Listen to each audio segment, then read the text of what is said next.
आज के वीडियो में हम बात करेंगे देश के द्वितीय प्रधानमंत्री श्री लाल बहादुर शास्त्री जी की संदिग्ध हालत में अकाल मृत्यु किस तरह से हुई और क्या उससे रिलेटेड कंस्पिरेसी थ्योरीज हैं। So please do subscribe Forensic Extract for videos related to Indian medical legal system and various crime stories। Shastri ji का जन्म उत्तर प्रदेश के मुगलसराय डिस्ट्रिक्ट में हुआ। शास्त्री जी देश के प्रधानमंत्री के रूप में उन्होंने 1965 में इंडिया पाकिस्तान वॉर में अहम भूमिका निभाई और देश के जवानों और किसानों का हौसला अफजाई के लिए जय जवान जय किसान का नारा दिया।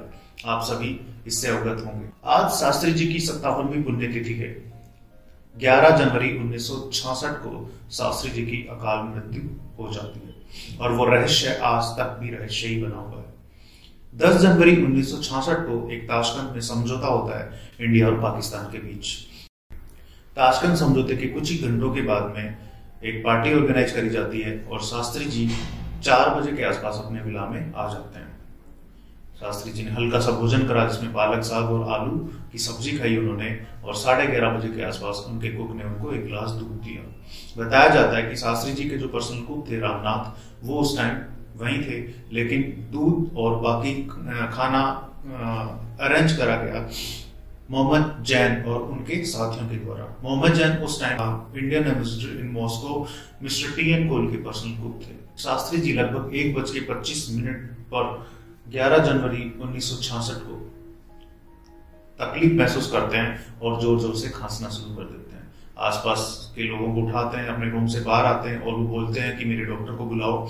उस टाइम शास्त्री जी के पर्सनल डॉक्टर थे डॉक्टर आर.एन. चुग। जब तक डॉक्टर आते हैं वहां पे उन्होंने पल्स चेक करी, लेकिन शास्त्री जी की मृत्यु हो चुकी थी। पूरे ताशकंद में शौक की लहर दौड़ जाती है। इंडियन मीडिया को भी इन्फॉर्म करा जाता है और पूरे देश में शौक की लहर दौड़ जाती है। मृत्यु के बाद में उनकी बॉडी को भारत लाया जाता है।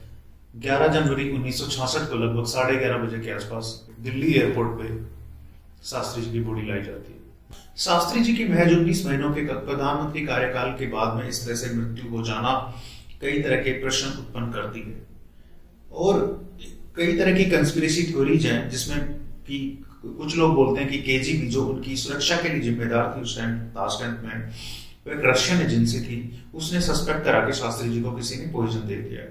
रात को 3-4 बजे को वहां पे जो बटलर थे अहमद सत्तारो और कई सारे और बटलर थे, उनको उठा के ले जाते हैं। मोहम्मद जैन जो वहां था उसको भी उठा के ले जाते हैं।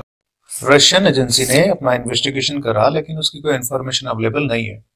इसके बाद में एक राजनारायण कमेटी का गठन होता है 1977 में। कमेटी अपना इन्वेस्टिगेशन कर रही थी, उसी बीच में डॉक्टर आर.एन. चुग की पूरी फैमिली की कार पे ट्रक से एक्सीडेंट हो जाता है और रामनाथ का भी इसी तरह संदिग्ध हालत में मौत हो जाती है। सो जो मेन जो विटनेस थे, जिनका बिना किसी बयान के उनकी मृत्यु हो जाती है।